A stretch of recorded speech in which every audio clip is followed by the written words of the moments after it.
सुस्वागतम आपण मानकु समस्त को नायक सर यूट्यूब चैनल को स्वागत।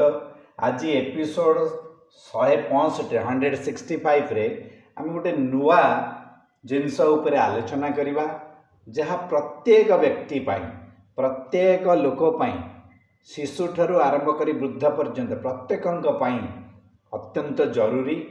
याकू उचित मन करी मु ये एपिसोड टी करची निरोग एवं सुस्थ शरीर पाई कि प्रकार खाद्य खाइले दीर्घायु हेबो। आमे मनीष जन्म पाइचे, आमे आम शरीर को सबुठारु सुस्थ एवं निरोग रखिले आम जीवन सुखमय हेबो एवं आमे दीर्घायु हो परिबा। एथिपई कौन कौन सबु टिप्स अच्छी बा कौन कौन आमको मानिया पड़िबो, कौन कौन आमको सूत्र बा नियम आमे जदि मानिबा ताहले निश्चित भाव में आमे निरोग एवं दीर्घायु हेबा सहित आमर शरीर सुस्थ रहिबो। प्रथम होची जे मुझे ये कही रखे मनीष एक शाकाहारी प्राणी, मनीष मांसाशी प्राणी नुह। तेबे आमे शरीरर जिह्वा लालसा पाई बा किछि लोभ पाई आमे आमिष को आपणे थाउ। ठीक अच्छे, आमिष जो माने खाउचंती सेमानकु मध्य आमे बारण करूनु न खाइबा पाई, किंतु कौन कौन उपाय अवलंबन कले आमिष खाइले भी आमे निरोग एवं सुस्थ एवं दीर्घायु हो परिबा। ताले जानिबा 12 गोटी एठी सूत्र मु देइछि। ए 12टी सूत्र जदि जीवन रे आमे सब बेले प्रयोग करिबा ताले आमे निरोग सुस्थ एवं दीर्घायु हेबा। ताले प्रथम नियम होची शाकाहारी खाद्य बा निरामिष खाद्य मनुष्य शरीर को निरोग एवं सुस्थ रखि था। आमर शरीर सुस्थ रखिया बेले हमको शाकाहारी खाद्य बा निरामिष खाद्य खाइबा दरकार। जदि आमे आमिष खाद्य खाइबा ताहा अधिक आम शरीर को असुस्थ एवं रोगग्रस्त करि थाए। तेणु आमे शाकाहारी खाद्य बा जो गोटा कहूँ भेज फूड खाइबा, नॉन भेज खाइबा नहीं, ताहले आमे दीर्घायु एवं निरोग सुस्थ रही परिबा। सारा संसार रे मात्र 6 प्रकार खाद्य थाए। लोक कहती मु आज भात खाइछि, डाली खाइछि, माछ खाइछि, मांस खाइछि, कि चिकेन खाइछि, अंडा खाइछि, साग खाइछि, पोटल खाइछि, कलरा भजा खाइछि इत्यादि इत्यादि। आमे टोटाल खाद्य को आमे एते प्रकार रे विभाजन न करी मात्र 6 भाग रे विभक्त करिबा। कौन कौन? प्रथम होची श्वेत सार। जेते प्रकार आम खाद्य खाउचे सेटा होची श्वेत सार, पुष्टि सार, स्नेह सार, जीव सार, धातु सार एवं विटामिन्स। ये गुड़ाक आमे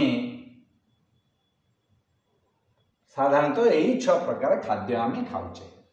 मनीष खाउथिले आमिष खाउथिले केउ दिन गुड़िकरे खाइबा मना।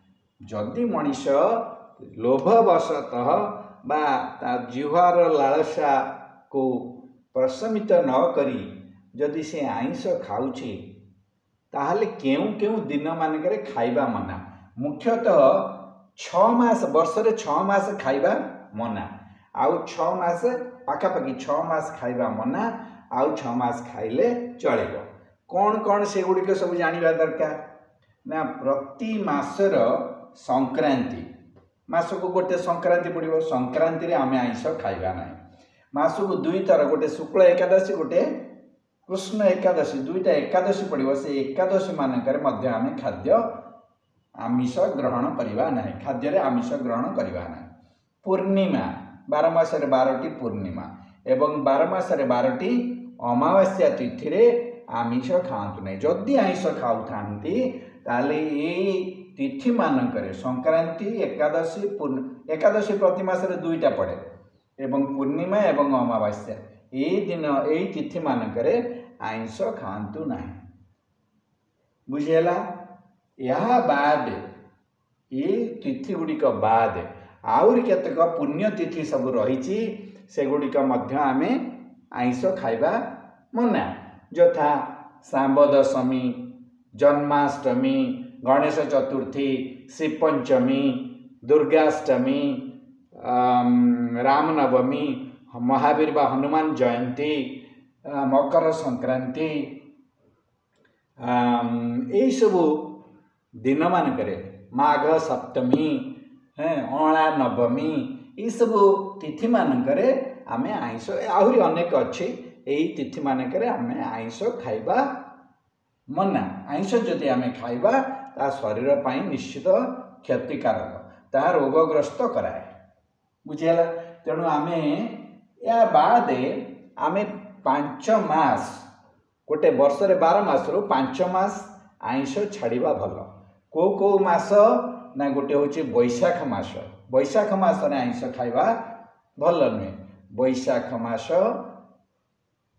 देन श्रावण मास, श्रावण परे कार्तिक मास, तापरे मार्गशीर मास एवं माघ मास, ये 5 मास आइंस न खाइबा भल।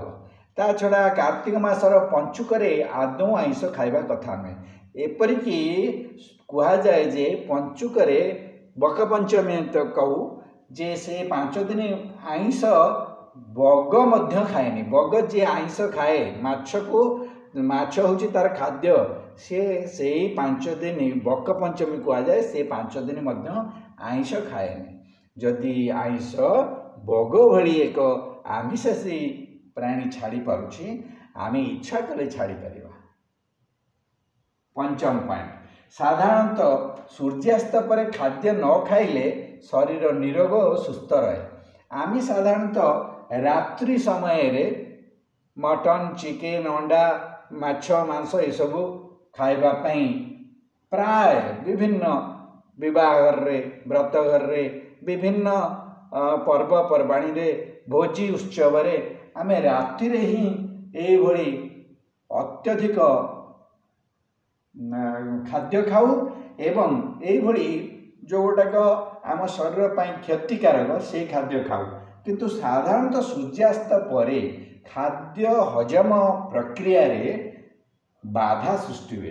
तेणु सूर्यास्त परे खाद्य न खाई रात रे सोइबा पूर्व किछि पानीय पीकी सोइबा उचित।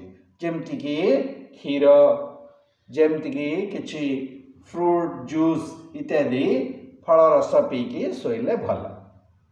रात्रि समय रे उषुम क्षीर सहित हलदी मिसाई पीले भल। रात्रि समय रे सोइबा पूर्व उषुम क्षीर सहित जदि हलदी मिसाई आमे पीबा ताल सेटा आम शरीर को इंटॉक्सिकेट करिवो, अर्थात हमको आमर जो सब रही विषाक्त जिनस से विषाक्त जिनस को दूरे दब, बाहर करदब। प्रतिदिन सूर्योदय पूर्वर नित्यकर्म एवं शुद्ध स्नान करवा उचित। आमे जदि सूर्योदय पूर्वर स्नान करवा जहाँ को आमे ब्राह्म मुहूर्त कहू, सेटा को सही समय रे मुनि ऋषि माने स्नान करती, ताकू आमे कहू अमृत स्नान, शाही स्नान। आउ आमे जदि सूर्योदय पूर्वर करवा ताकू मध्य आमे शुद्ध स्नान करवा। किंतु सूर्योदय पर जदि आमे स्नान करवा 8-9टा भितर चलिबो, सेटा साधारण स्नान। आउ दिन 12टा पर स्नान कले सेटा विष स्नान। तेणु आमे सूर्योदय पूर्वर नित्यकर्म सारिबा सहित शुद्ध स्नान करवा उचित। नंबर 8, प्रतिदिन सकाळे उषुम पानी रे कागजी लेंबू रस 1 चामच मिसाई पियंतु। कागजी लेंबू रस 1 चामच उषुम पानी रे जदि आमे मिसाई कर पीबा ता मध्य आम शरीर को इंटॉक्सिकेट करदब, बा आम शरीर रु विषाक्त जिनस को बाहर करदब। एवं प्रतिदिन अति कम रे 3 लिटर पानी पियंतु। 3 लिटर पानी पीले परिस्रा आकार रे आमर वर्ज्य वस्तु आम शरीर जहाँ दरकार नहीं ता परिस्रा आकार रे एवं झाड़ा आकार रे सब बाहर जीवो। तेणु झाड़ा मध्य सुरुखुर रे हब, पतला झाड़ा हब, कोष्ठकाठिन्य हब नहीं, विभिन्न प्रकार अश्वगंधर प्रभृति रोग शिकार हब ना। 9 प्रतिदिन सकाळे संध्यारे व्यायाम करंतु एवं आध्यात्मिक मार्गी हुंतु।